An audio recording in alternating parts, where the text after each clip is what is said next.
today. 'Cause there ain't no doubt I love this land. God bless the USA.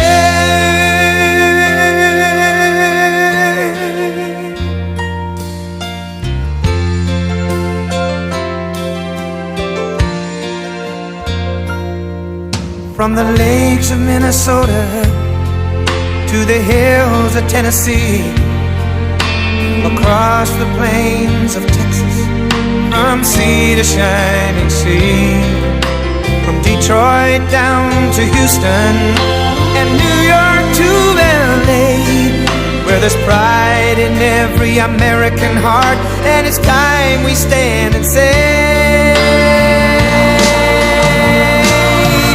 that I'm proud to be an American, where at least I know I'm free. And I won't forget the men who died, who gave that right to me. And I gladly stand up next to you and defend her still today. 'Cause there ain't no doubt I love this land. God bless the USA.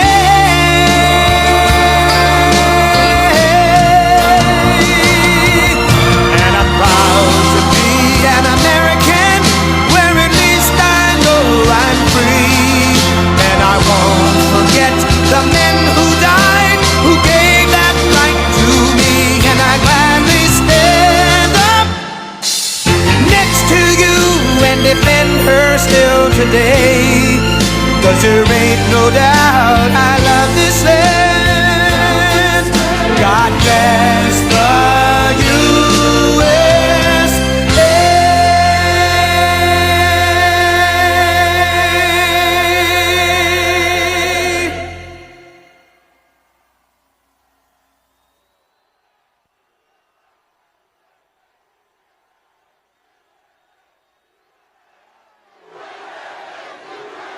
Thank you very much. Thank you. What a group. What a group. We love this place. This was my first victory, right? This was our first victory.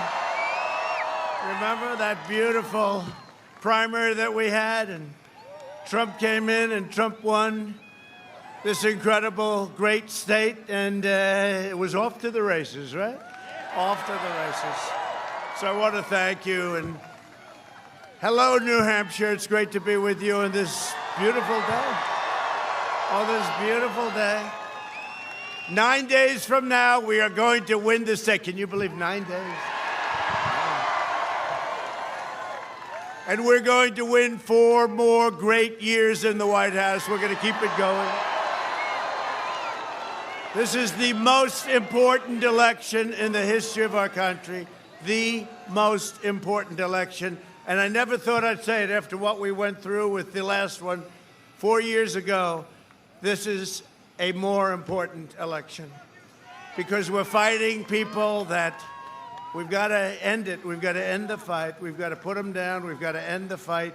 Our country will never be a socialist country. We have to end the fight once and for all.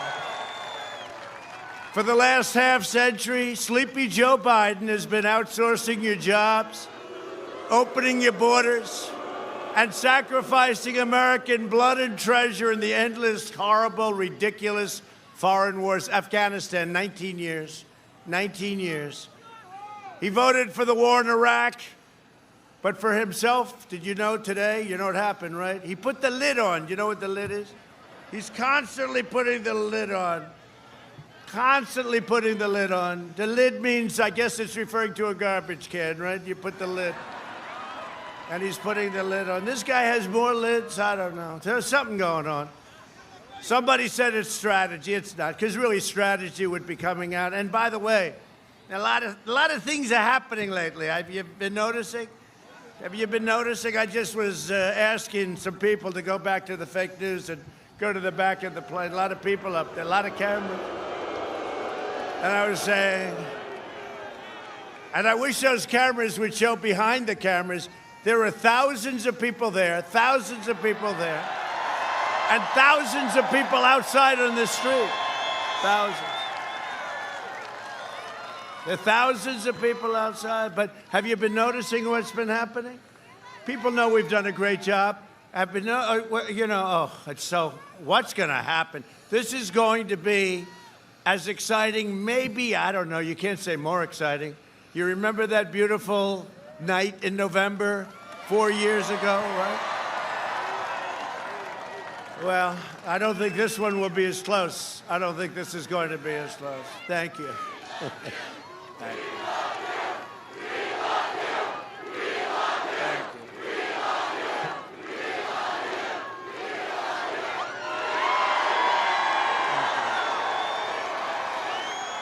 No, that's a chant. In all fairness, I said, has anyone in the history of politics, think about it, Ronald Reagan was popular, but they never had that chant. That is a chant. I won't even say it because I don't want to cry. But Ronald Reagan never had that chant. Nobody's ever had that chant. And you see what we go through. It's a tough thing. The swamp is deep and it's vicious. These people are vicious. These people don't report the truth. It's very hard. They don't report the truth. So, for instance, I asked them, would you please turn the cameras around? They don't do that. They never do. They have this shot all the time. I don't have that big an ego. I don't want that shot. They have this shot. You know what they show? They show myself and about 5 people back there.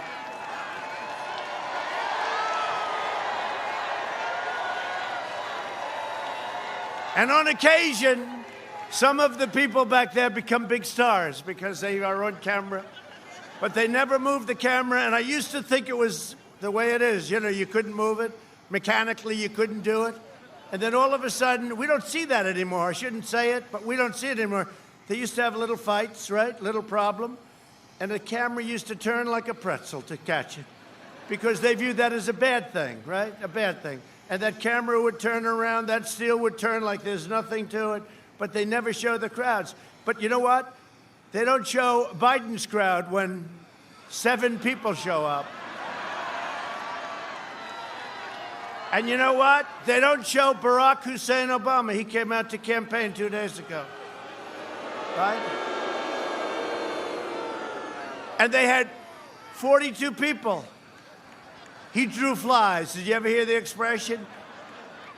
Obama drew flies. But they don't show that. But we want them to show our crowds because there's never been anybody, and this is us as a group, anybody, any group, any movement that's ever gotten the kind of crowds that we have.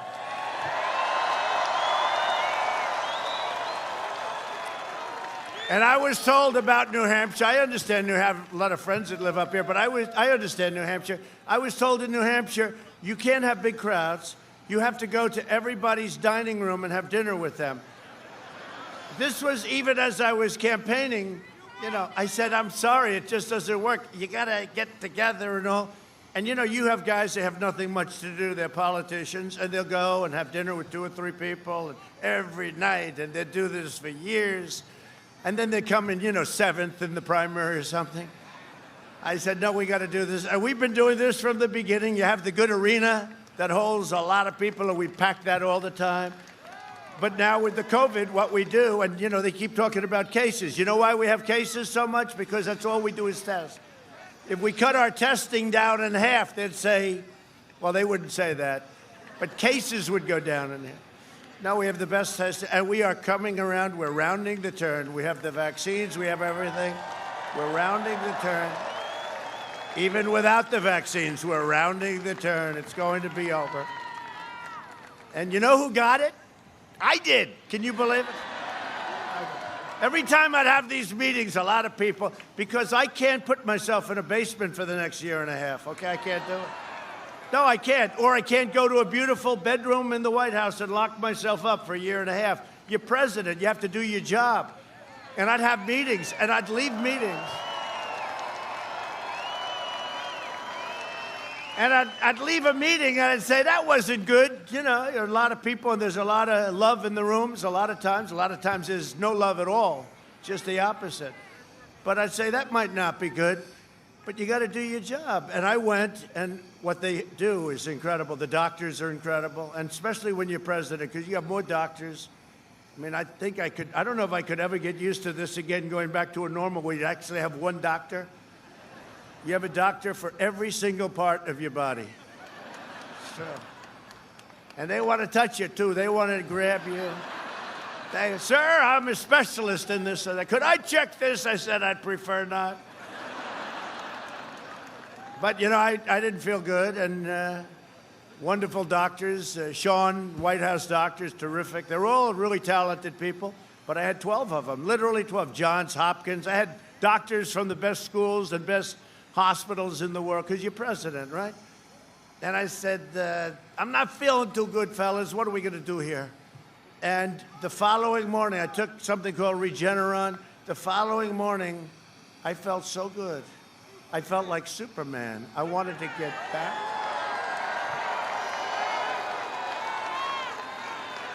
I didn't want to cancel anything.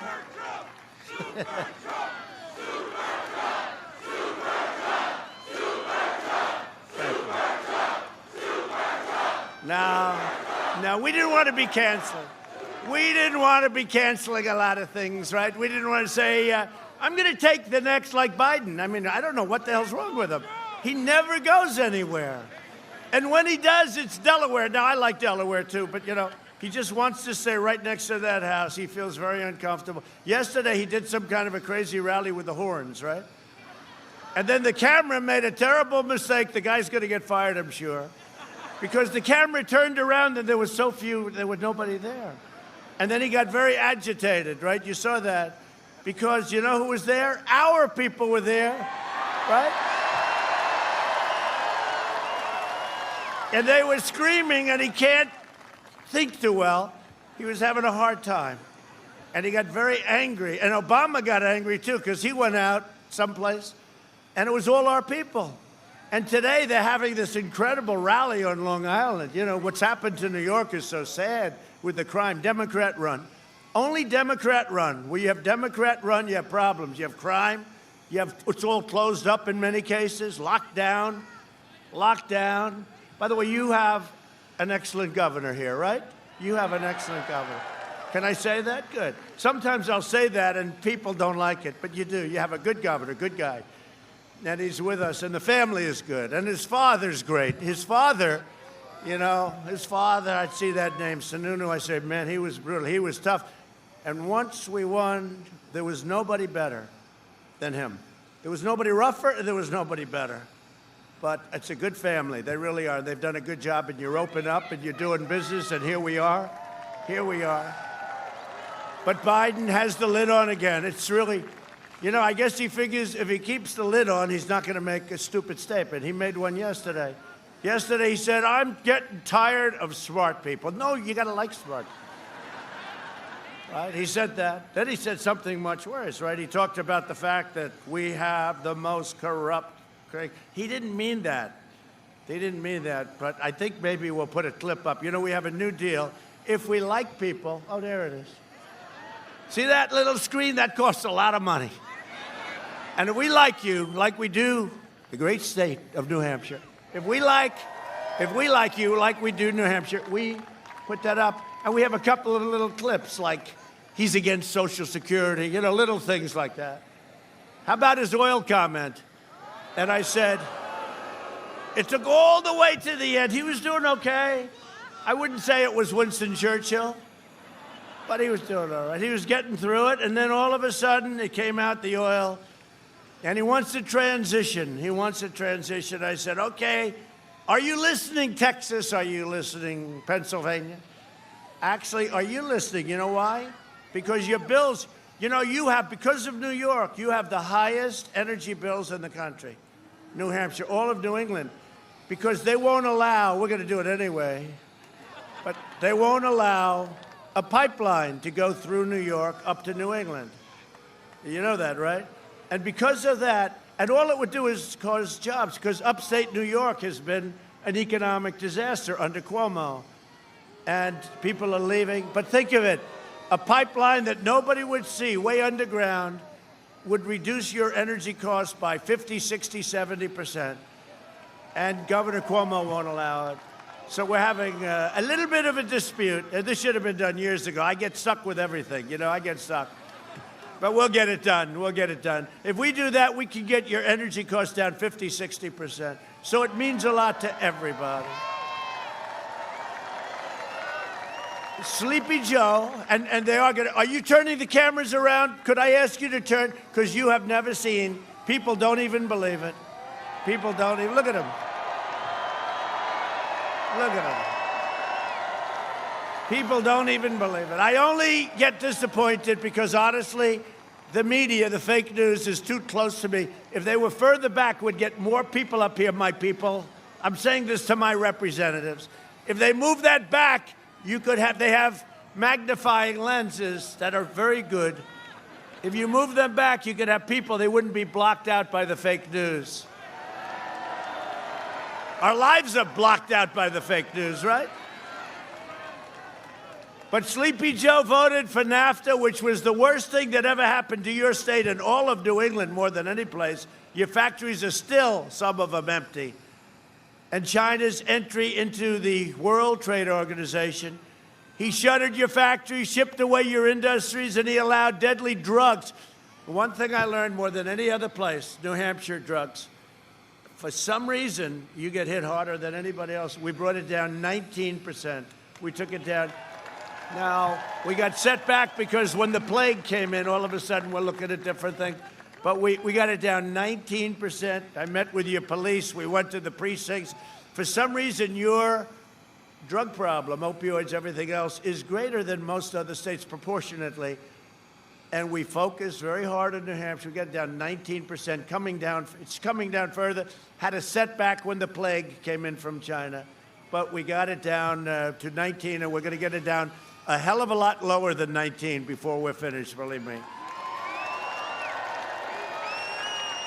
And he allowed drugs, deadly drugs, really deadly drugs, opioids and fentanyl, to pour across our borders and flood into your schools and your towns and communities. And more in New Hampshire proportionately, as I said, than any other place. In 2016, you voted to fire the depraved political establishment, and you elected an outsider as your president who is finally putting America first.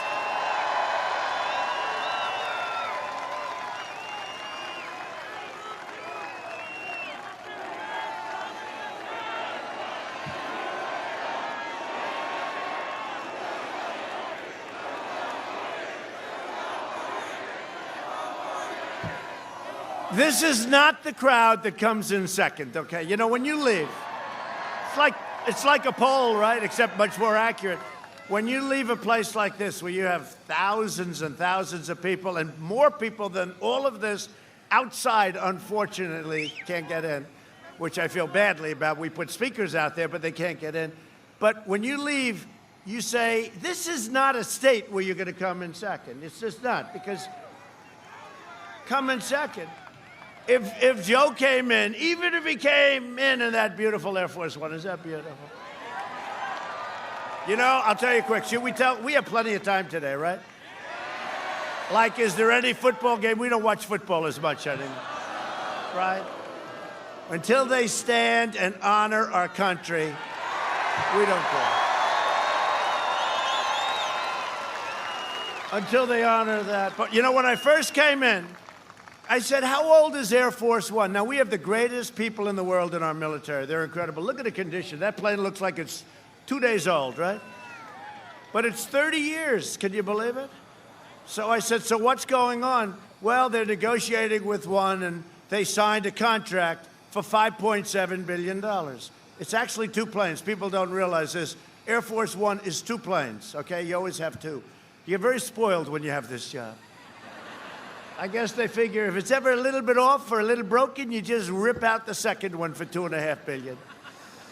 But it's a most incredible machine. So anyway, so I said, well, but 30 years is a long time. I'm not talking about for me. I'm talking it's a long time. And I'm good at airplanes, okay? Been very good at airplanes. I said, so what's the price?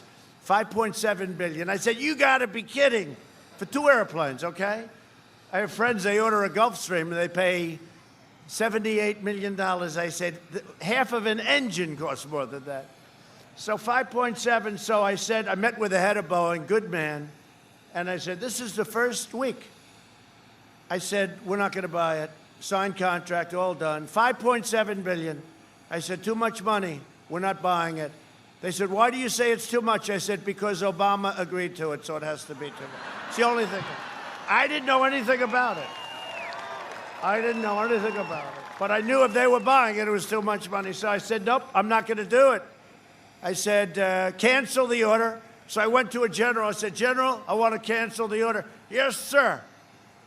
And I said, why can't we keep using this 30 years, sir? And he's right. Look, planes would come in from especially other countries, but from Arab countries, and it would be a brand new, what's called a 747-800. That's brand new right off the thing. It's actually a much different plane. It's much longer.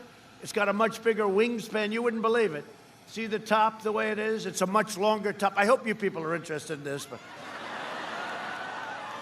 no, isn't this better than being on a teleprompter, right?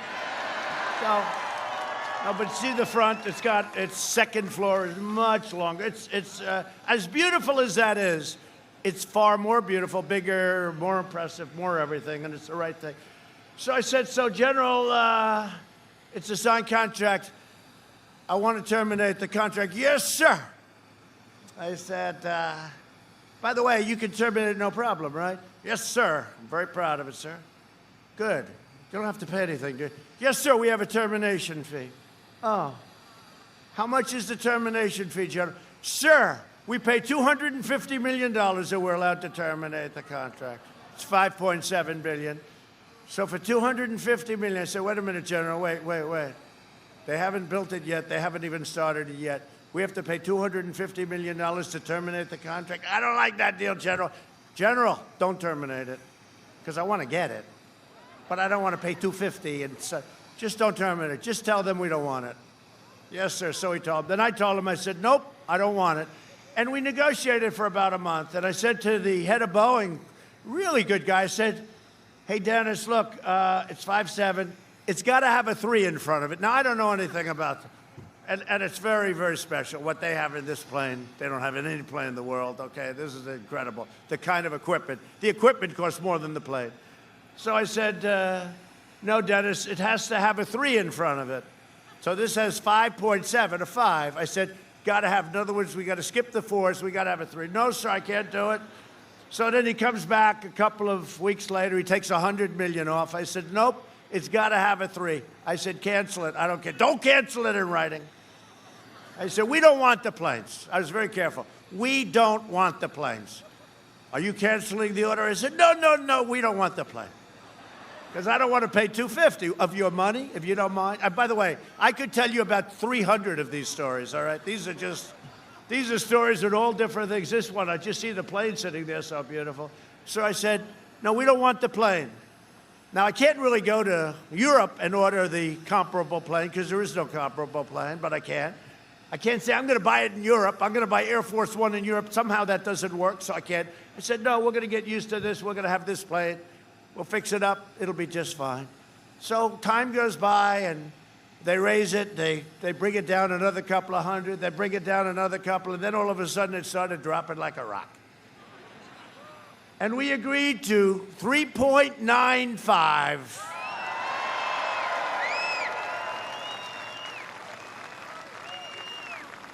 Somebody said, well, it must be a totally different plane. Nope. In fact, I actually had one generator added. It's not a big deal. One generator added. And they said to me, then Boeing came to me, so it's 3.9 as opposed to 5.7. Now, that took about 2 months, 3 months. But isn't it really nice, right? The same exact plane, except with a different paint job. Our plane is going to be as beautiful as that looks, Jackie O. Our plane is going to be red, white, and blue. Doesn't that make sense? Red, white. And then they came to me, and the general came to me. The general came to me, and he said, sir, I know the way you like everything to be perfect. And sir, instead of coming down, see the big stairway on the left? You're really up there. When you're at that stairway, you're like on a 3-story building, right? And sir, if it's rainy or bad weather or it's blowing, and I'm thinking about my hair, right? Oh, sometimes by the time I get down, the big one, the little one is a different deal, but the big one, which we use 95%, by the time I come down that big stairway, sometimes I am wiped out. You know, the wind is blowing. I said, is there any wind outside? Yes, sir, 50 miles an hour. That's good. The stairs are shaking. I'm shaking the whole thing. By the time I get into the car, I end up running the last. By the time I get into that car, I'm wiped out, okay? I got to say. Does anybody have a mirror? So the general said, sir, we can build a new stairway under the plane, sir. It's a spiral stairway. I said, wow, that's a great idea. You'd be totally protected, sir. I said, fantastic. How much? 50. I said, wow, 50. That's a great deal. I'll take it. I said, I'll take it. I said, by the way, so for $50,000, I can build. No, sir, $50 million. I said, I don't want this stairway for $50 million. I tell you this because you people understand business. No, he said, we can build it for 50. I thought he meant $50,000. That's a lot of money for a stairway. No, we can do it for 50 million. So if you don't mind, I decided, let my hair get messed up, right? So that's the story. That's a long story on the beautiful Air Force One. So we have it coming in, and can you imagine after all that? I better win this damn contest. Can you imagine if I saw Sleepy Joe? He wouldn't even know it's a different plane. He'd get, oh, no, this is very nice. Where am I? Where am I? You're an Air Force One. Oh, I didn't know that. This is very nice. How old is this plane? He'd say. I'd say, brand new, sir. It's brand new. Just came. If I see that gorgeous, you have to see the striping. It's incredible. There'll be nothing like it. And I don't want to see it. He won't appreciate it. He won't appreciate it because he won't understand it. But anyway, so that's the story that I tell. I could tell 100 stories like that. It's all the same. The waste, it's all the same. And it was all coming together. And then we had to spend $3 trillion on the plague. Can you believe it? With all of that, peanuts we're talking, we had to spend, and we signed a trade deal with China, which was so great. But the ink wasn't dry when we got hit by the China plague. And we'll never forget it. We'll never forget it. You watch. Sleepy Joe Biden doesn't care about New Hampshire. I saw that. He left this state before the primary was even over. He abandoned you, you know? He likes to say Pennsylvania, well, he left them too when he was 9 years old, you know? And based on the polls, I'm seeing the people of Pennsylvania understand that very much. And as I said at the very beginning, a lot of strange things. You know, we're way up in Florida. We're doing fantastic in Iowa, fantastic in North Carolina. We think really good in Pennsylvania. We're doing great in the great state of Texas. And these aren't polls. These are people now. You know, now you don't need polls so much. These are people. We're doing great all over. Georgia's looking very good. We're doing great all over. This could be a very interesting evening on November 3rd. Now, you know, the biggest risk we have are the fake ballots. To me, they send millions of ballots all over the country. They found some in a garbage can, military ballots. The name Trump was written in by the military, and they found them in a garbage can. Thousands and thousands, 500,000 incorrect applications in Virginia. Thousands and thousands of things. I say the biggest risk we have are the fake ballots. You know, I voted yesterday in Florida, and I voted in person, because I like to vote in person. Call me old-fashioned, but a lot of our people want to vote in person. They want to vote. So I went to Florida. Sir, do you have identification? They said that. And they didn't mean to be rude. They want to go through like they would. I took out a passport. I gave them a passport. I took an ID. Wouldn't it be nice to have voter ID, by the way? So the woman was great, very smart, and I gave her the passport.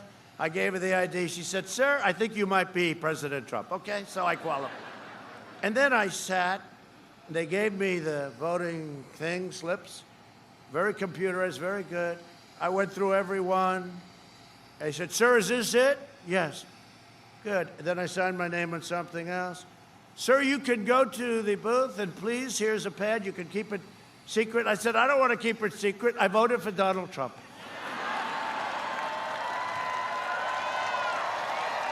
I don't want to keep it secret. Now, if I voted for Sleepy Joe, that would be a story, right?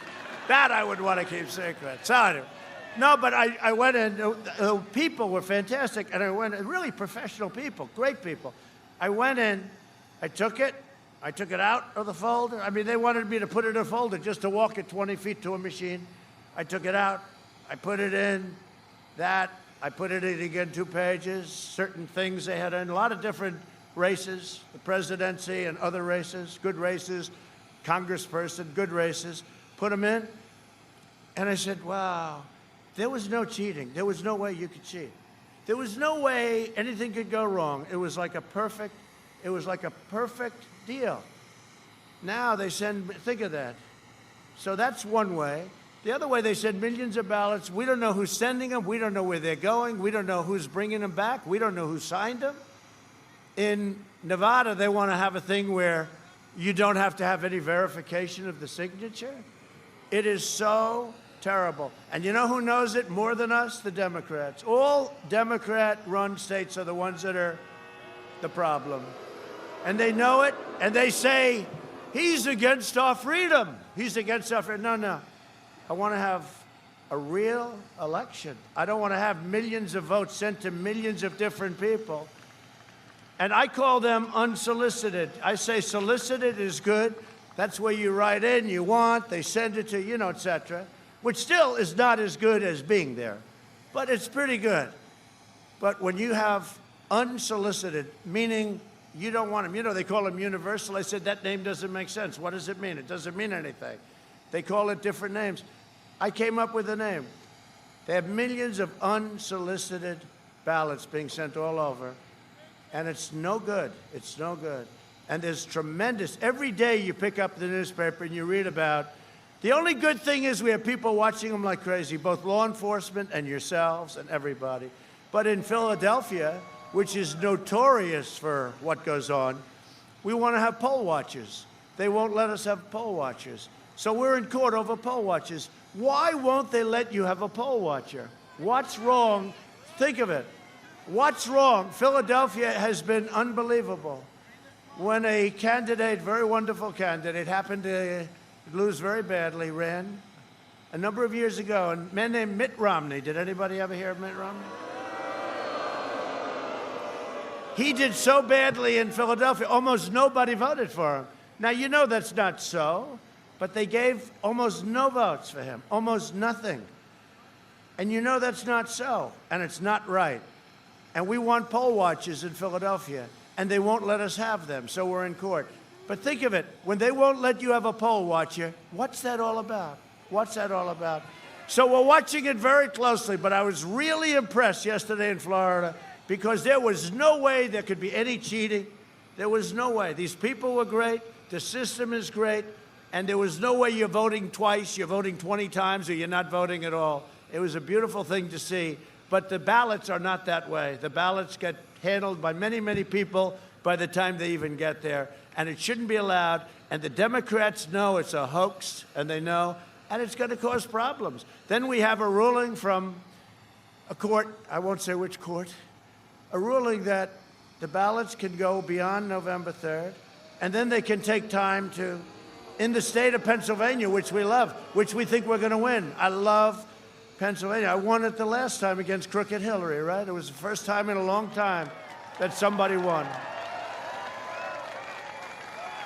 And we have a situation where they have their ballots, and they have a long time to count the ballots. A lot of bad things will happen during that period of time. Terrible things will happen, crooked, dishonest things. But that means that Pennsylvania, a major state, an important state, very important to me. I'm there all the time. I went to school there.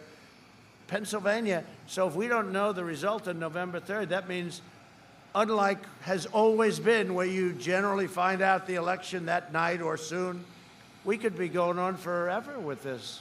It's the craziest thing. And it's frankly, it's a crazy ruling. And we shouldn't let it happen.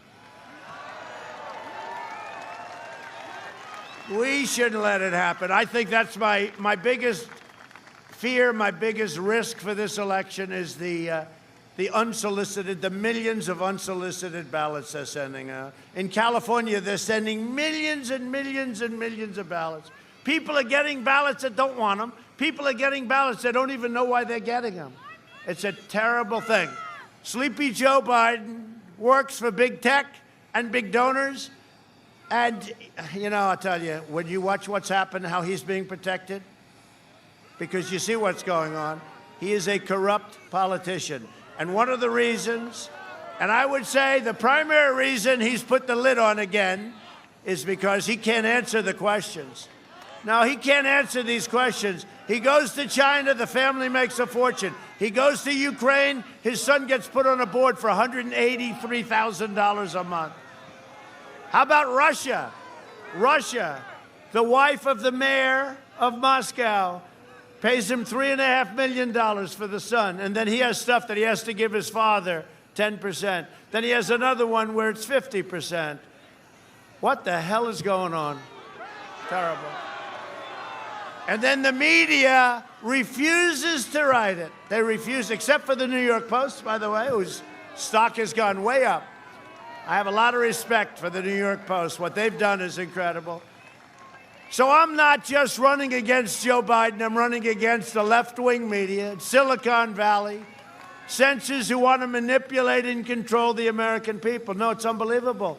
And if you say anything bad about Biden, they block you. They take you down. Or they make it so you can't go on any of these sites, Twitter or any of them. It's unbelievable. Some high-quality people. They put up a story from the New York Post, fourth largest newspaper in the country, and the oldest by far, founded by Alexander Hamilton.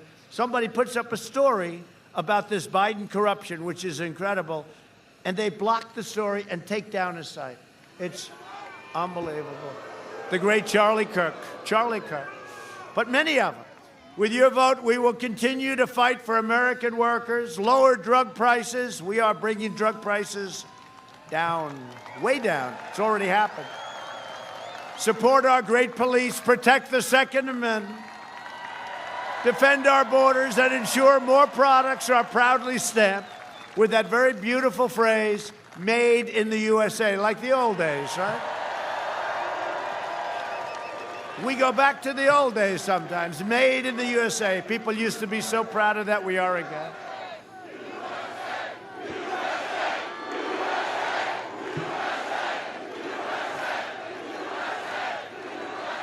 We will deliver record prosperity, epic job growth, groundbreaking therapies. The therapies are unbelievable. By the way, here I am. Now, I don't know, maybe I didn't need it.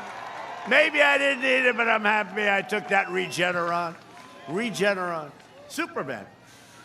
And a safe vaccine, and we have many of our greatest companies and labs are coming out very quickly with the vaccines. They're doing great, very shortly, very quickly. It's going to be delivered fast. That will quickly end the pandemic. It's ending anyway. We're rounding the turn, but the vaccine will get it down fast. Because we want normal life to resume, normal life. We just want normal. Normal life. And next year will be the greatest economic year in the history of our country. You know, last year, New Hampshire had by far the best year economically that you've ever had. And I can say that for, I think, every state in the union. I really think just about. I don't have to go check. I don't have to be like Joe where he has no idea, you know. You just say, no, it's uniform. I think just about every state in the union. And you see what's happening now. We have a super V. We're recovering at a level. Housing starts. The Atlanta Fed just predicted. Now, this is not a forecast by me. This is the Atlanta Fed. That GDP has risen, will rise for the third quarter, which will end, by the way, it'll be, I think the number will be produced on November 1st, which is just before, but hopefully you'll have voted by that time. That's the crazy thing. Everybody will have voted before some of this incredible news comes in, but the news has been very good anyway. they're predicting GDP up 35%. Nobody's ever had that, right? I think 8%, I don't know what the record is, but like 8 or 9 or something maybe is a record, but this is 35% up, faster than any other country anywhere in the world. We went down less, and we've gone up faster. So within my first year in office, I delivered the largest tax cuts and reform in the history of our country. We cut taxes $2,200 a year, so that's for the typical American family. We doubled the child tax credit, $1,000 a child, and we increased median household income to the highest levels ever recorded. Highest. Then we had to close it up, save millions of lives, at least 2 million lives, and now we're opening it up. The radical Biden-Harris agenda, what do you think of Harris? Oh, boy. More liberal than Crazy Bernie. Can you believe it? So you have Crazy Bernie. He's crazy, there's no question. But he's a good sport. He's a great sport. No. Have you ever seen anybody lose so much and be so happy about it? It's happened now twice. Is Bernie running again in 4 years? Media, is Bernie Sanders projected to run again in 4 years? I think so. He'll be up there. One thing about him, he fights. Yeah. You know, he fights, but he somehow doesn't mind losing because Elizabeth Warren, a neighbor of yours. No. Elizabeth Warren, super radical left, not as bad as Bernie. And by the way, not even close to Kamala. But if she would have, and you know, I say it all the time, if she would have left, because she was gone. If she would have left before Super Tuesday, Bernie would have won every single state. That Sleepy Joe, he was shocked when he won. They said, Joe, you won. What? I did? How? What happened? Well, Elizabeth Warren stayed in the race, Joe. So when people voted, they split the vote. So Bernie Sanders would have gotten all of it. He didn't have to get all. If he got just a few of her votes, he would have won everything. I mean, literally, but he would have gotten almost all of them. He said, oh, okay, explain, how does that work? I said, forget it, Joe. He wanted to know how that worked. The radical Biden-Harris agenda is projected to slash the typical American's income, and you saw this in the Wall Street Journal, income by $6,500 a year over a short period of time. And also, it will destroy at least 5 million jobs. Joe Biden is promising the largest tax hike in American history. This is the first time, I said it last night, we were in Ohio, we were in Wisconsin, we were in North Carolina. I'm doing 3 or 4 of these suckers a day. That's not bad. Right? And he's got the lid on everything. I said, where is he campaigning? Sir, he's decided you can't have a president in this world where you have President Xi, President Putin, Kim Jong-un, and lots of people. You cannot have a low-energy president. Now, there's a reason he's got the lid, and I'm trying to figure it out. And I have a feeling it's because of the corruption, because he can't have. Did you see where he walked out in prime time right after it happened, holding ice cream, right? And the press asked him, what flavor is it, sir? What flavor? I think it's vanilla and chocolate. That was the question. They don't ask me questions like that. What flavor, sir? I don't think he likes me too much. We better win. No, he's not a nice guy. He's not. No, people that knew him in primetime, he was never a nice guy. Phony guy. He was never a nice guy. I don't think he's a nice guy. But now he's probably more agitated than ever before. Biden's $4 trillion tax increase is a missile aimed at the heart of the middle class and middle class families. That's all it is. You're going to lose all your jobs. These companies are all going to go back where they came from. We brought in tremendous numbers of companies. I mean, look at the auto business. We hadn't had a factory in 40 years, and now they're opening up all over Michigan, all over the place, Ohio. North Carolina, South Carolina. We didn't have, I'd say to Prime Minister Abe, a great, great gentleman who retired. He had a problem, medical problem, but he retired. I'd say, Shinzo, you got to open some factories in Michigan. You got to open up some factories in the U.S. I don't care where, you got to open up factories, Shinzo. You're selling too many cars made in Japan. You got to make them in the U.S. And he'd say, well, I don't do that. I mean, look, we don't have anything to do with that. This is done by the private sector. I said, Shinzo, you're a powerful man. You can do it. I really can't. I said, you have to do it. Next day, they announced 5 companies were opening up factories. So that was the end of that idea. And he's a great guy, Shinzo. And I hope he's going to be well. He was a great leader of Japan. In my second term, I will pass another historic middle-class tax cut. It's already... Now, Biden, you know, all my life I've been studying politics. I watched it. I was on the other side. I was a contributor to like everybody. They came to my office. I was a contributor to everybody. And they would come in. But all my life I watched, and I'd watch Texas.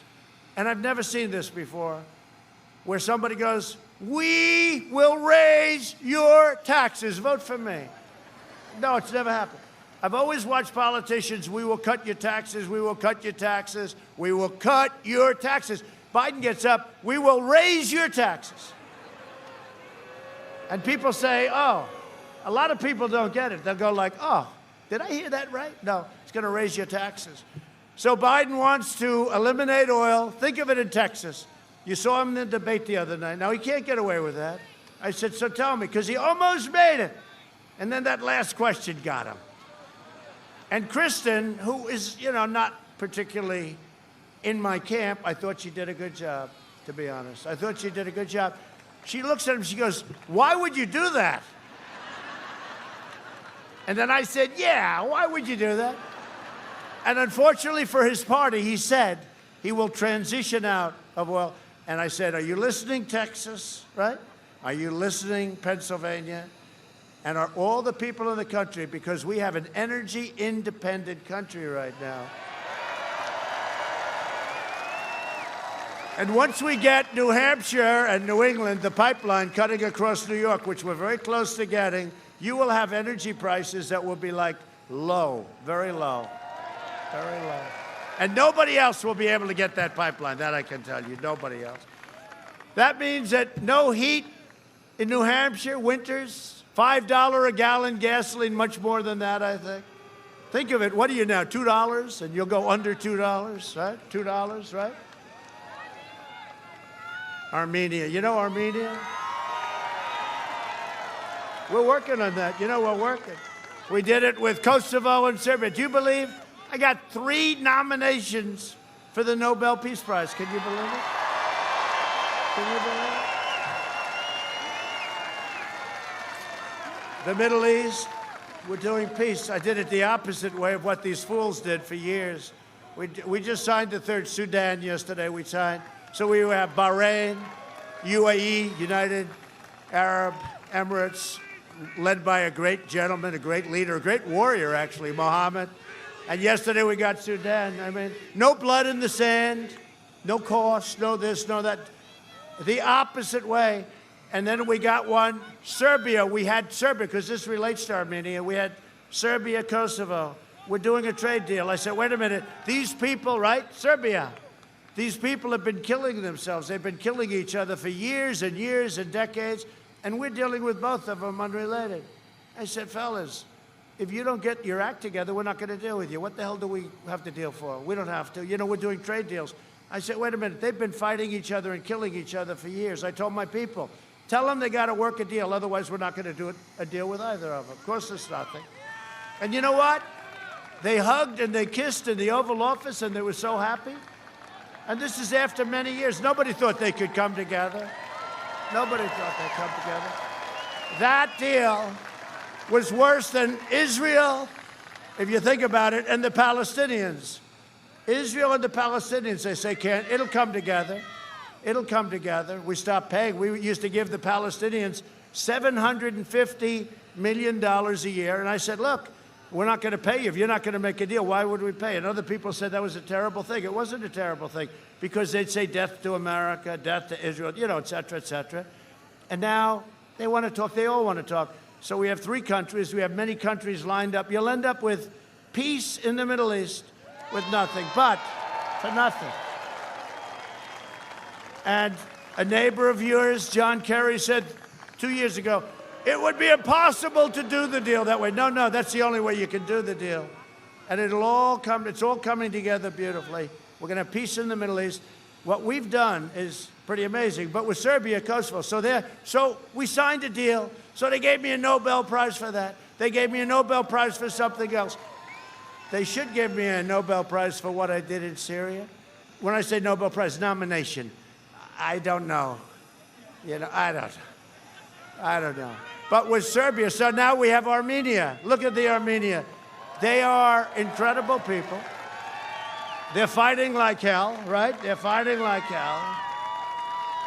And you know what? We're going to get something done because, thank you, and I love you too. The Armenians they've had a tough go. But I saw, in fact, I was in yesterday, Ohio, actually. I was in Ohio because I went to various stops, but in Ohio, we had a tremendous group of Armenians with the flag and the whole thing. The spirit and the problems that they have and the death and the fighting and everything else, we'll get that straightened out. That's going to be, I call that an easy one, okay? We'll get that. Go back and tell your people. Go back and tell your people, all right? We'll get that straightened out. Armenia, why not? It's easy. If you know what you're doing, it's like that. If you know what you're doing, it's easy.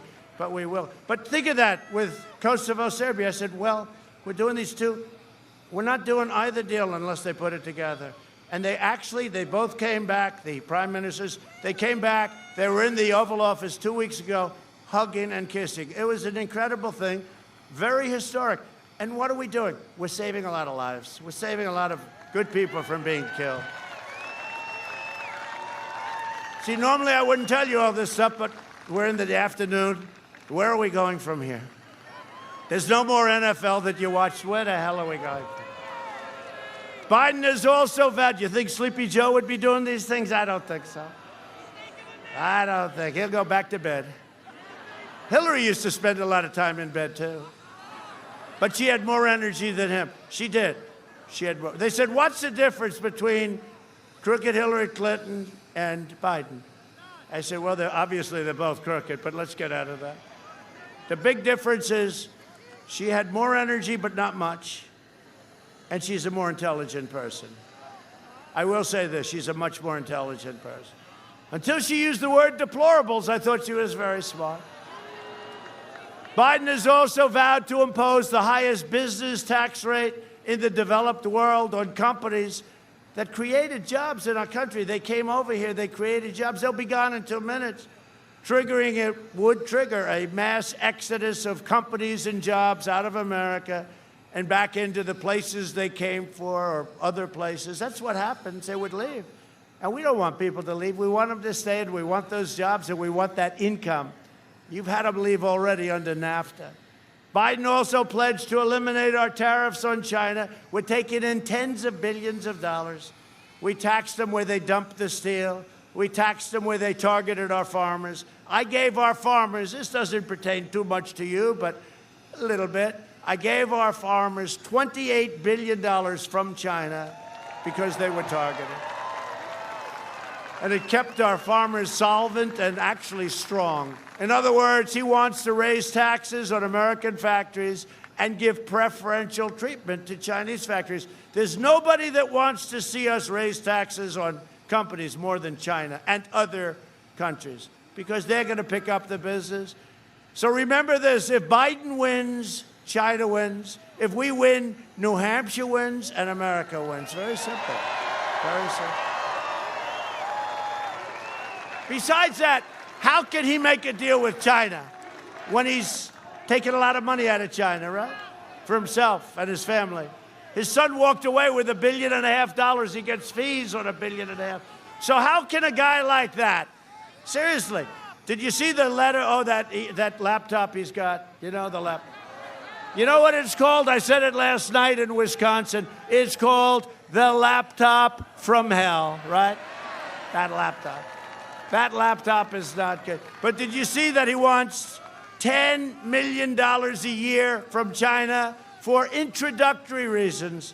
In other words, he's going to introduce them to people. You know who the people are going to be? His father. Going to introduce him to his father. So this guy was, we won't say why and how, sadly, no longer in the Navy, right? Empty years, nothing. And then his father becomes vice president, and now he's making tens of millions of dollars. It's wrong. It's wrong. And Joe's making it too, by the way. Joe's making it too. 10%. We got to give 10% to the big guy. Oh, what does that mean? Tell us. What does 10% to the big guy mean? Explain that. That's why Joe has the lid on. The Biden tax hikes will also reimpose Obamacare's individual mandate penalty, which I ended. I ended the individual mandate, most unpopular part, which really makes it not even Obamacare anymore. We took it, the most egregious thing in Obamacare was the individual mandate. You had to pay a fortune for the privileges of not paying a fortune to have terrible health insurance, all right? And in the meantime, we've brought the rates down. We've done it well. We've done a great job with it. But much better would be if we come up with brand new health care. We'll see what happens in the Supreme Court. Always protecting people with pre-existing conditions, always. 80% of this tax would fall on Americans making less than $50,000 a year. You know, he keeps talking about the 400. It doesn't work that way, and he knows that. Well, he doesn't know it, but the people surrounding him. There's virtually no aspect of American life that Joe Biden does not want to tax and regulate into oblivion. And worse will be the regulations, because the taxes will go through the roof. But I think that the biggest reason we were successful is that I took off more regulations than any president, whether it's 4 years, 8 years, or in one case more. He will also massively cut your, he's always wanted to do this, massively cut your Social Security and your Medicare. And it's all part of the war on the middle class. I don't know what he's thinking. I've never seen a politician that wants to hurt Social Security that survives. And then he denied it, but you'll see in a second, because you don't have to take my word for it. Just listen to Biden explain his crazy views and crazy plans just a little while ago. So roll out the video. I do this because I love this state. I spent a fortune for that, so I hope it works. I hope it works. The way we pay for it is by rolling back unproductive tax cuts. That's why I'm going to eliminate the Trump tax cuts. Guess what? If you elect me, I'm not going to have your taxes are going to be raised, not cut. I would repeal the $2 trillion tax cut. First thing I would do as president was eliminate the president's tax cut. Let's reverse the Trump tax cut. The Vice President has laid out a plan to increase taxes. When would you make these changes, is my point, because the economy is in a bad state right now. You wouldn't, I mean, would you wait for unemployment to go under 2%? No. I'd make the changes on the corporate taxes on day one. Bingo.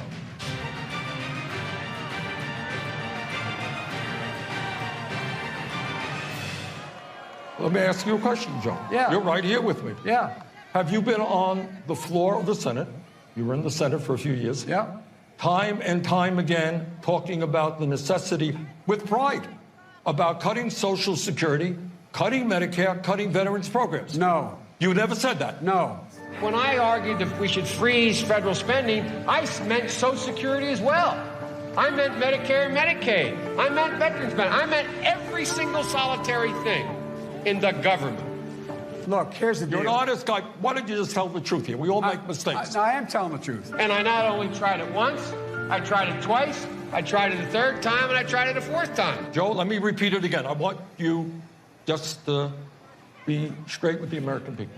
I am saying that you have been on the floor of the Senate time and time again talking about the need to cut Social Security, Medicare, and veterans programs. Is that true, or is that No, not it's true? not true. That is not true? That is not true. I meant veterans benefits. I meant every single solitary thing in the government. everything was on the table. I did not support any of those cuts in Social Security or in veterans benefits. Whoa.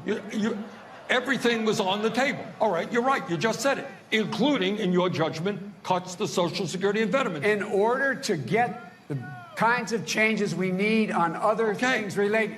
Joe, then but we did not cut it. I know, because people like me helped stop that. All that I would say to the American people, go to YouTube. It's all over the place.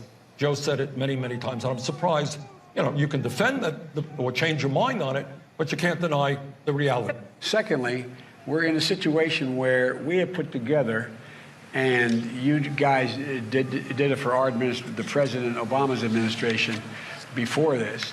We have put together, I think, the most extensive and inclusive voter fraud organization in the history of American politics.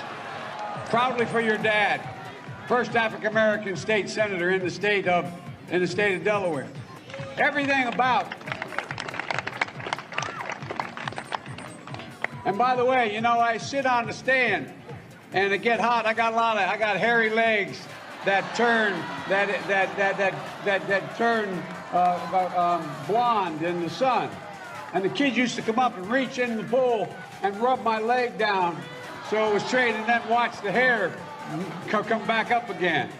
They'd look at it. So I learned about roaches. I learned about kids jumping on my lap. And I've loved kids jumping on my lap.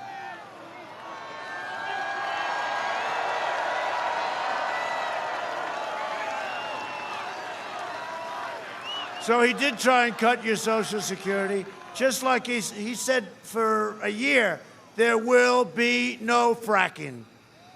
And then he got through that, and he goes to Pennsylvania, and he says, you can frack. And then he denied it, and the media never did anything about it. They don't ask him the question.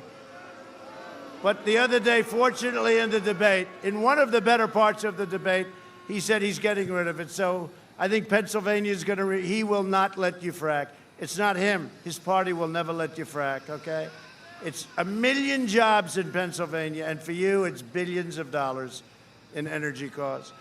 I will cut your taxes, not raise them, and I will always protect Medicare and Social Security, just like I've been doing. This election is a choice between a Trump recovery, and I call it a Trump super recovery because that's what's happening. You see the name? And a Biden depression. If he gets in, you're going to have a depression, the likes of which you've never seen before, with the possible exception of 1929. He's going to raise your taxes through the sky. He's going to put all those regulations. It would take 18 years to get a highway approved. We have it down to 2. We're trying to get it down to 1. And it may not get approved for environmental or for safety reasons, but you're going to know very quickly. We have regulation cuts. Nobody's ever seen anything like it. He wants to put all that garbage back in, all that wasted stuff. And we have more cuts to come. And we need regulation. We're going to have regulation, but it's going to be reasonable. It's not going to be where it's impossible to build a simple road from point A to point B. So you have a choice, New Hampshire, between a Trump boom or a Biden lockdown. He wants to lock it down. He said, no, I'd lock it down. We're not locking down. We understand the disease. We're going to take such, and we've been taking care of our elderly, especially with heart or diabetes problems. And we're going to take care of it, and we're going to be careful. We're going to be vigilant. But we're not locking down. He would lock it down in a heartbeat. He would. The Biden lockdown would permanently destroy the lives and dreams of tens of millions of our citizens, wipe out what will be and what's turning out to be the greatest economic comeback of all time. You see what's happening. Desperately hurt our small businesses, inflict lasting harm on our children, and massively reduce life expectancy for the American people, life expectancy. So, for the American people, you see what happens. And I came up with a statement. I don't know. I think it was me. They'll try and find somebody else said it 25 years ago. The cure cannot be worse than the problem itself. When you look at what's happening with these lockdowns, right? I mean, look at Michigan, how she's so vicious. She's vicious to everybody but her husband. He can do whatever he wants. He can go sailing. He can do whatever he wants. No, but look, and we won that case in the Supreme Court.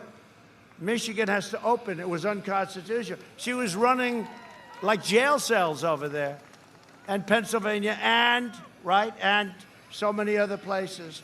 But fortunately, you people are in good shape. You're in good shape. You have no complaints. Lockdowns will also lead to a surge in drug overdoses. That's what's happening. Drugs, alcohol, depression, suicides all over the place, tremendous family disputes like they've never had before. It's a horrible thing that happens. The cure can't be worse. Under my leadership, we have marshaled the full power of government in our fight to end the opioid epidemic, to help those addicted, and to keep our precious children from getting hooked on drugs. It's had a tremendous impact. And it's really, because this was one of the first states I really worked hard on and campaigned in, I learned so much about that whole drug problem from New Hampshire. This is really the place and you have incredible law enforcement, police, fire departments, where I met with them, and they know this problem better than the experts. Biden is the shutdown candidate. The Democrats are the shutdown party. They will shut down your jobs, shut down your schools, your businesses, your police departments, your energy. They'll shut down your freedom, and they will shut down the greatest economic comeback in the history of our country. That's what we're doing. Do you know how hard it was for me to say, we'll shut it down? We have the greatest economy in history. We're blowing away China. China was supposed to overtake us 10 years ago. 2019, they were going to overtake us. They were so far behind, we left them in the dust. Now, all of a sudden, we have to shut it down. But we saved. Remember, 2.2 million people were going to die. We saved 2 million people, and now we're opening up, and it was a great honor. We had such incredible people. Ventilators, what we did with ventilators. We didn't have ventilators, and now we're making them for the entire world. We have all we can use in our countries. We got along great with a lot of the governors. Some governors, they were all thankful on the phone. Sir, this is incredible what you've done for this state, that state, that.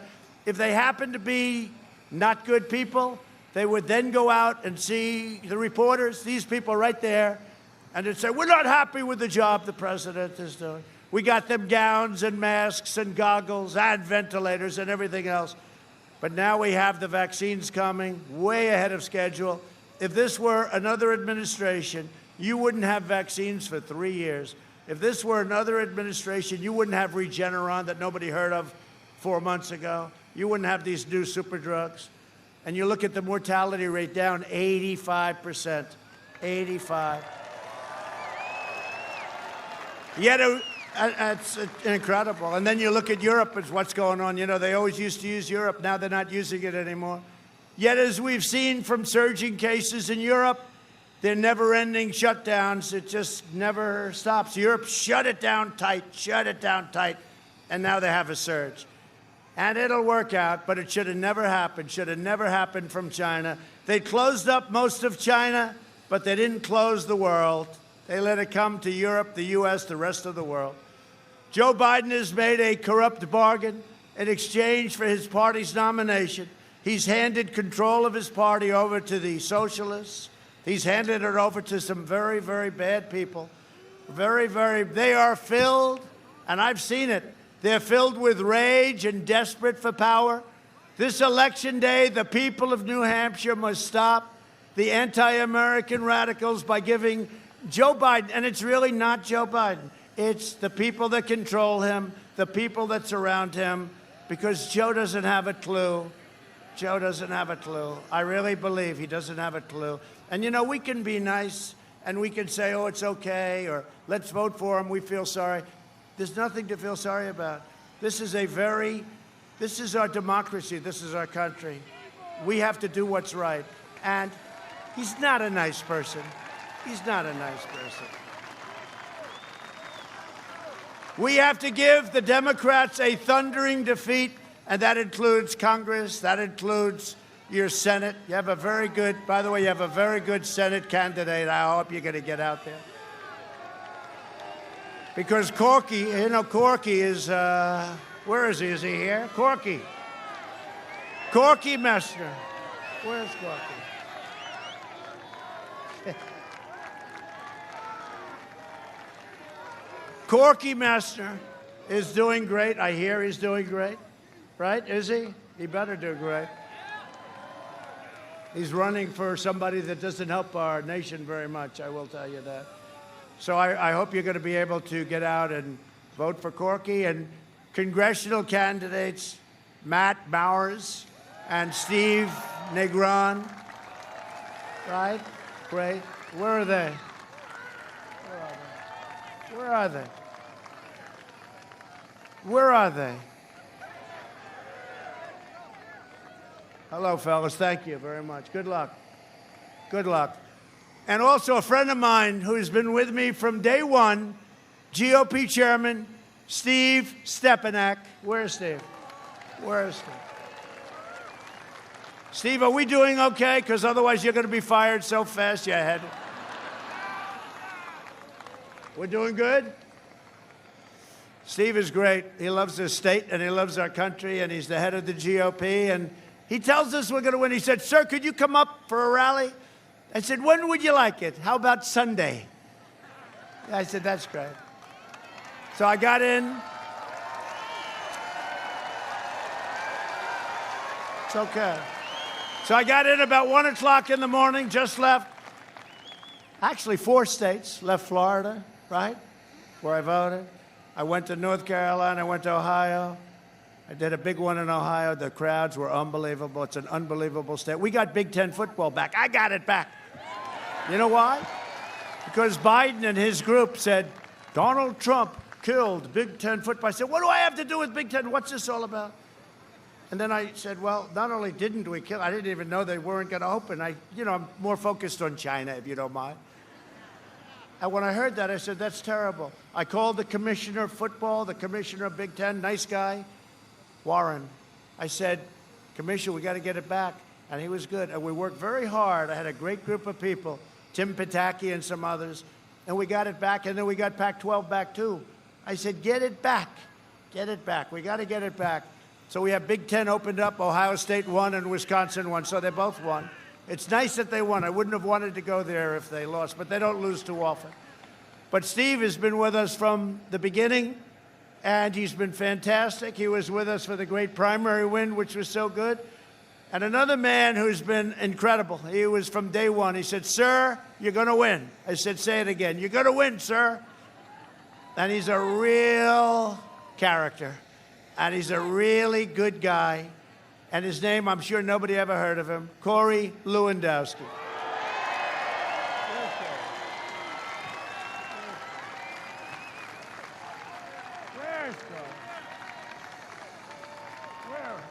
Oh, there they are. I'm looking for these people. Hi, Corey. Are you doing okay, Corey? Are we going to win, Corey? You better win, Corey. I'll never speak to you again. I'll never speak to you again.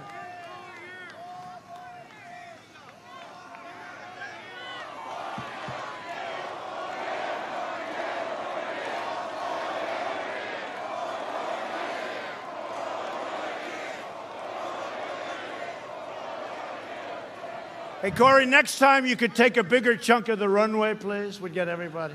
Okay. Pretty good crowd, right? But even bigger is what's outside. What's outside. No, Corey's been a friend of mine for a long time. He's great. He loves this state, and he loves our country, and he's a great person. He's a great person. In my first 3 years, we built the greatest economy in the history of the world, and now we are doing it again. You know, I see the hat. Make America great again, again. Make America great again, again. I'm going to add another again. This way I can sell you all an extra hat. It all goes to the campaign. Make America great again, again. No, we did. We had it. It was the greatest. We had the greatest economy. And I'll tell you something. We were coming together. I was getting calls. You've heard me say this. I was getting calls from people that normally I wouldn't be getting calls from. We had the best numbers, the best everything, in every way. And things were happening. Success will bring us together. And we're going to soon have that same, we will soon be in that position again. Very soon. We increased family income over $6,000, more than 5 times the gains in all 8 years. So think of that. In 3.5 years, we did more than they did in 8 years times 5. I mean, think of that. African American unemployment, Hispanic American unemployment, and Asian American unemployment all reached the lowest levels ever recorded. Women had unbelievable numbers, and more women were working than ever at any time before. Think of it. Think of it. Think of that. And by the way, suburban women, you know that. I got rid of the regulation. You know, they keep saying he's not going to do well with suburban women. And you know why they say that? Why? Because I'm going to stop crime. You know, their next spot, the Antifa people, it only happens with the Democrat-run areas, right? But like in Portland. But their next stop is suburbia. But I got rid of the regulation that will allow projects to be built right alongside of your home. And I think that, I have a feeling suburban women are going to be voting for Trump. And, you know, if Biden gets in, they're putting that regulation, very specific, they're putting that regulation back, and you're going to have low-income housing and projects built. You're going to have crime like you never saw, and you're going to want to get the hell out of suburbia. So I think we're going to do very well with suburban women. And I think it's going to be one of the surprises. Remember last time, 4 years ago? We listened. I suffered with this for 6 months. My wife would say, our First Lady, by the way, says hello to everybody. She tested positive also. How about that? She was positive, and then she was better within a few days, you know. But thank you. But she's great. People love Melania. Every time I go, they have signs. We love our First Lady. We love our First Lady. She's great, great First Lady. She represents you well, I can tell you. They don't treat her fairly, but that's all right. She understands it very well. She's done a great job, very popular. But when you look at what we've done, and the last time, right, 4 years ago, he will not do well with women. Right, Corey? Remember that? He will not do well with women. And then they said, wow, he did well with women. After they're crying. They said, what happened? What happened? He did well with women. Was that the greatest evening, really? Remember? Remember, I wasn't going to win Florida. I wasn't going to win North Carolina. I wasn't going to win Pennsylvania. Michigan wasn't even talked about. Nobody had won Michigan for decades and decades, Republican. Wasn't going to win Wisconsin, same thing. All of a sudden they start, the evening begins. Donald Trump has won the state of Ohio by 8 points. Nobody ever thought possible. That hasn't happened. So I start off with Ohio, and they all said, 8 points, what's going on? That's when we knew there was something happening. 8 points. Donald Trump won. Then we won Florida. We won Georgia. We won South Carolina. Then we won their firewall. They called it North Carolina. They spent a fortune. They spent a fortune in North Carolina. We won North Carolina. And then we just ran it up, and it was a beautiful, right? And then you saw these very unbiased anchors with the tears coming down. They were very unbiased.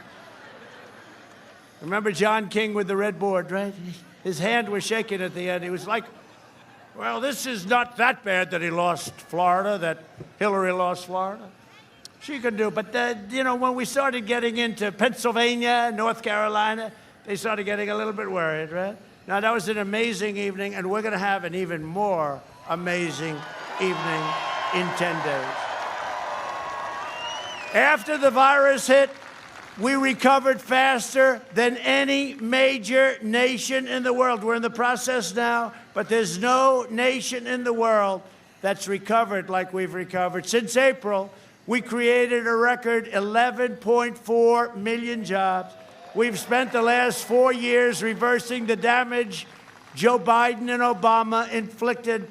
Look, we've done more in 47 months than Sleepy Joe has done in 47 years. And I really mean it, too. I really mean it. Biden is the living embodiment of the corrupt and treacherous political class that I've had to deal with. Nobody told me the swamp was going to be that vicious or that deep. Swamp creatures. I can't even believe it. I thought it would be a lot easier. They're tougher, smarter, more vicious, and we're beating the hell out of them. We're beating the hell out of them. And they got rich by bleeding America dry. These same wealthy interests are now funding my opponent's campaign. By the way, you know all the money he raises? I could raise much more. I could sit for one day in the White House and call up every guy on Wall Street, the heads of every firm. I need 10 million, I need 25 million right now. Give it to the campaign. I'd have money. I would set every record in the book. I don't want to do that, because when you do that, number one, we don't need it. You remember last time Hillary spent 3 or 4 times more money. It's not about the money. In fact, recently I was criticized. They said, Hillary Clinton raised more money than Donald Trump. I said, what the hell? Because, we won. And they're bragging that she raised more money. My father taught me a long time ago, if you can win and spend less money, that's a good thing, not a bad thing. Right? It's a good thing. But I would have those donors. I would be talking, Trump raised $900 million. I could do that so easy, but I don't want to do that. If I do that, you'll see there's something wrong. I'm the president of the United States. I know many of these people. Every time he raises big money like that, they've made deals. They've made deals. They're very simple. I serve the people. Joe Biden has proven to be a corrupt politician, whether you like it or not. It's a corrupt politician. And if I don't sound like a typical Washington politician, it's because I'm not a politician.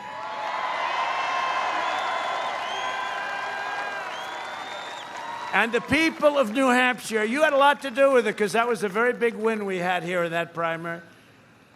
And you don't want a politician. If I don't always play by the rules of the Washington establishment, it's because I was elected to fight for you, and I fight harder than any president has ever fought before. I ended the NAFTA nightmare, and you know it better than anybody else. You have the scars of it better than almost any other place in the United States, and proudly signed the brand new USMCA, which has just kicked in. A whole different ballgame. I wouldn't say Mexico and Canada are thrilled with that deal, but that's okay. I took the toughest ever action to stand up to China under my leadership. We achieved the most secure border in U.S. history. And the wall is going to be finished very shortly, over 400 miles. We're doing 10 miles a week. 10 miles a week. We're doing 10 miles a week. Biden and Harris, the wall. You notice they don't talk about the wall anymore. They used to say the wall will never get built. It's terrible. Every day, front page, hammering me. I had a major party, the Democrats, along with the fake news media, and now we find out big tech. And the rhinos, too, the rhinos. You know, the rhinos in many ways are worse than all of them. That's Republican in name only. Does anybody? No, I had this major group of guys, and they used to hammer me. The wall will not happen. It will not happen. Then I won a couple of cases. They kept saying, then the wall started. Now they never mention the wall anymore. And by the way, Mexico is paying for the wall. You do know that, okay? A fee. Biden and Harris have put forward the most radical immigration plan ever conceived by a major party, including nationwide catch and release, which means open borders. It's a disaster. You catch a murderer, you catch a rapist, you know they're murderers, you know they're rapists, and you release them only into our country. If you don't mind, I ended it, and it was very tough to end it. It was very tough. And then Joe said the other night, and they come back to court. No. They never come back. I told him only a very low IQ individual comes back. They never come back. He said they come back for a trial. They say, come back in 4 years. And then nobody comes back. Why would they come back? There's no reason to come back. They would never come back. Only, I'm serious, like 1%, a tiny fraction comes back. And he was so solid on that, right? You saw that. They then come back for a trial. He was making it sound, catch and release was a disaster. I've ended it. We're not letting criminals into our country. Our country would surrender control of our border, and we would surrender control to the cartels in Mexico, who are vicious. The Biden border plan would be the biggest gift in the history.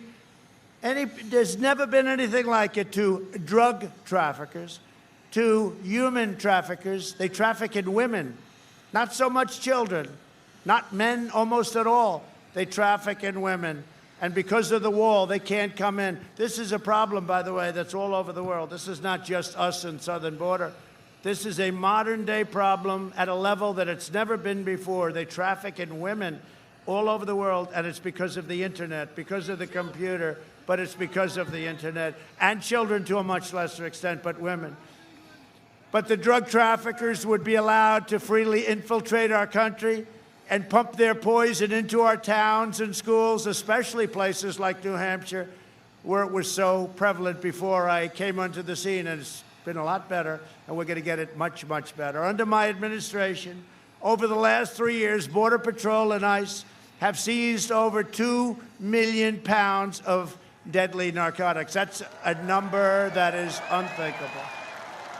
We even have our Navy, our ships are now in the Gulf and in the Pacific getting it, because when we closed up the border, they went by water.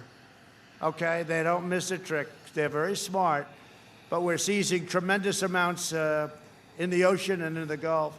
Working with Colombian officials, we've also seized or disrupted 227 tons of poisonous narcotics since April. That's just since April. And then Joe Biden goes out and says the other day that America is nothing more than an idea. No, America is a great country. That's what it is. It's not an idea. It's a great country. And you can't have a great country unless you have borders. Unless you have borders. We invested $2.5 trillion in the U.S. military, all made in the USA, much of it in New Hampshire. And we have weaponry, missiles, rockets, tanks, planes, tankers, submarines.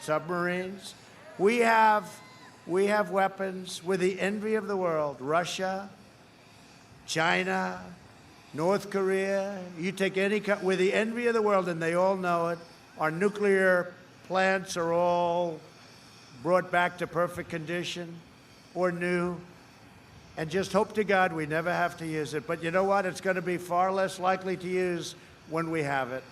But it's all been brought back. We have the greatest weapons, the hypersonic missiles that go 7 times faster than a normal very fast missile. We have the greatest equipment. We're the envy of the world. And hopefully, hope to God we don't have to use it. We passed big veteran area. Where's Big Al? Where's Al? I used to love that guy. We passed VA choice and VA accountability. We got it done, right? We got it done. So now instead of waiting online for weeks and weeks and days, and we have your VA choice. You go to a doctor, you get yourself taken care of. We paid the bill, and it's just been a great thing. We just got a 91% approval rating from the vets, the highest we've ever had by a lot. How's Al? Is he around? Where's Al? Where's Al? Where's Al?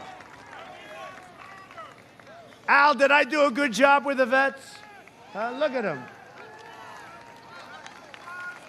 Al was great. Al was so depressed when I first started running. I saw him. I just liked him. A big vet. He headed up some groups, and he was telling me how badly the vets were treated. So, Al, we got 91% approval rating from the vets. Thank you, Al.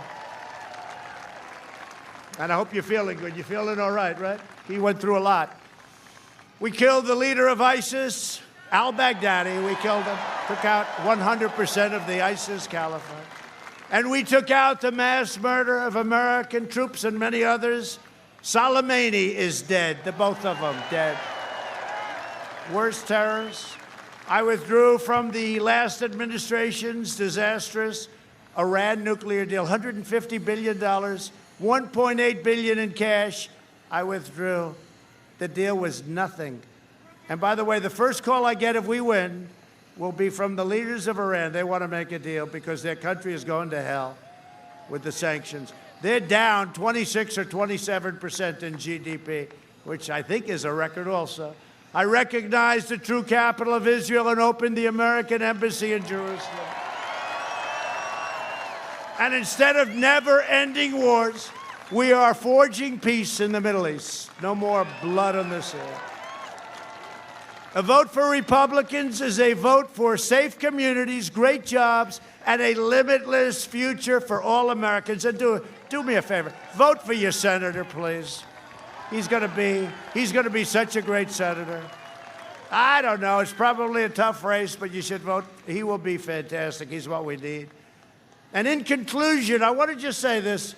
A vote for Republicans is really a vote for the American dream, because we're about the American dream.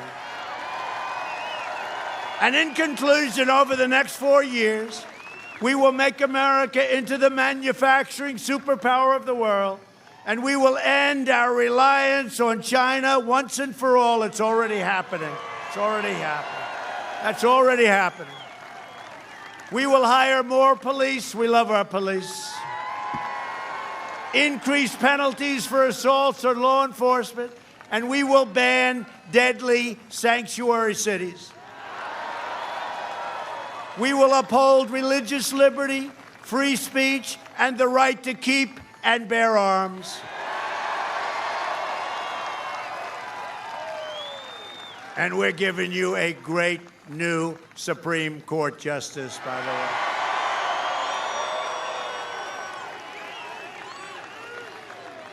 That'll take place on Monday. The Democrats are thrilled. Monday. 3 of them, all great. We will maintain America's unrivaled military might, and we will ensure peace through strength. That's what we have. We will end surprise medical billing, require price transparency, already signed and done, goes into effect on January 1st. Lower drug prices, favored nations, lowest prices in the world. I'm instituting favored nations. The drug companies do not love me too much. They're taking more ads than anybody's ever taken, but that's okay. People understand.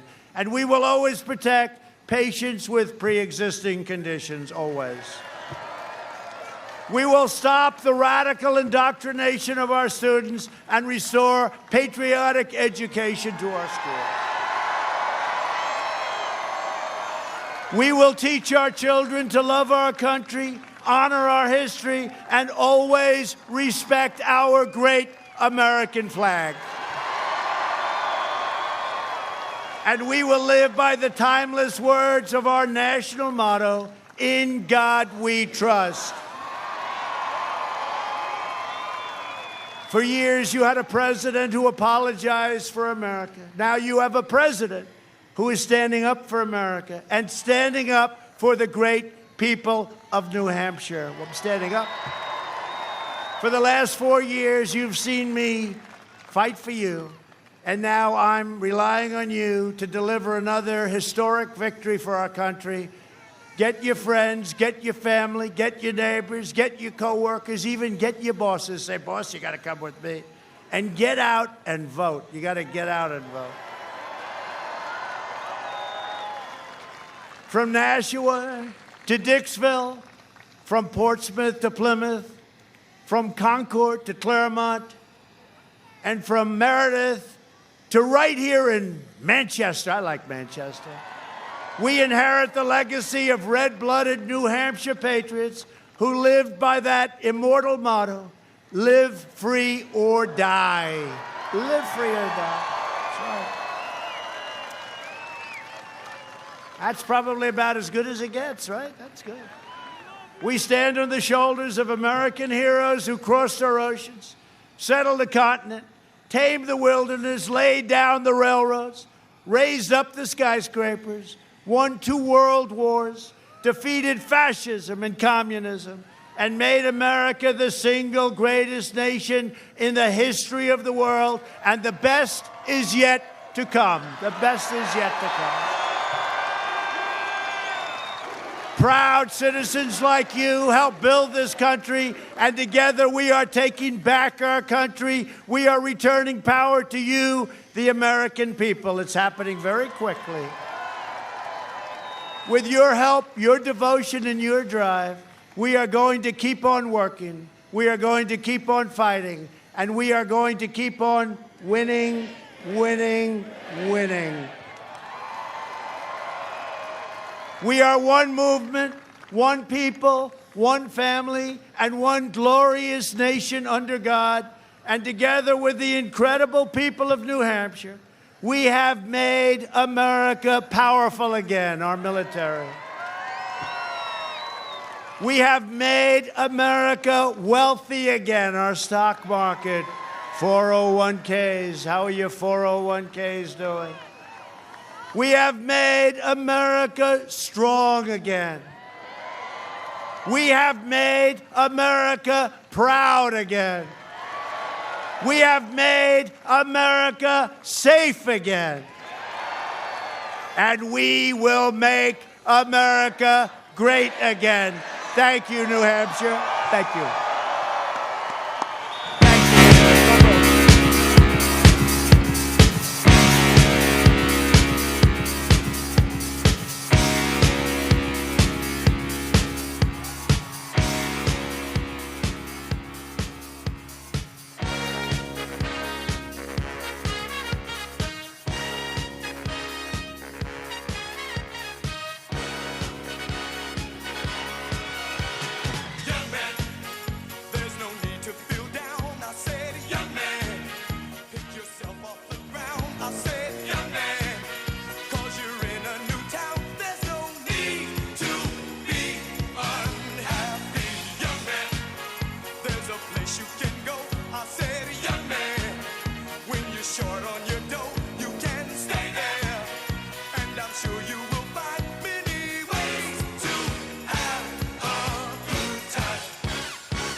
Walk up the street, it's a place there called the YMCA.